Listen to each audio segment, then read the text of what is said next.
আমার একা একা বকবক করতে ভালো লাগে। যখন কেউ কথা বলে না কিংবা চুপচাপ শ্রোতা হিসেবে থাকে, অথবা এই যে ধরুন যে কেউ আমাকে শুনছে না, দেখছে না, খেয়াল করছে না, ঠিক তখনই আমি আমার আমিটাকে খুঁজে পাই। আমি আমার মতো করে কাজ করি, আমার মতো করে চিন্তা করি, আমার মতো করে চা কফি খাই, আমার মতো করে আমিটাকে উপভোগ করি। আমি আমার মতো করে দুঃখগুলোর হিসেব কষি, আমার মতো করে কারো কারো সাথে অভিমান করতে পারি, আমার মতো করে চোখে জল ভাসাতে পারি। সুখ দুঃখের মাঝে ঠিক কোন অবস্থায় আমি আছি তা খুঁজে বের করতে পারি। চাওয়া পাওয়া ভুল ভ্রান্তির হিসেব টেনে সামনে এগোতে পারি। সামনে এগিয়ে যাওয়ার জন্য মানসিকভাবে দৃঢ় হতে পারি।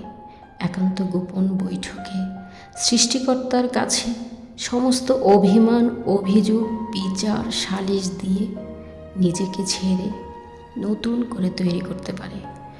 অভিনয়ের জগতে আরও কীভাবে সুন্দর নিখুঁত অভিনয় করা যায় তা শিখতে পারি।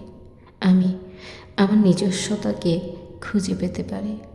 আমার রাজ্যে আমি একা একা ঘুরে ফিরে জীবনটাকে উপভোগ করে আবার বাস্তবতায় ফিরতে পারি।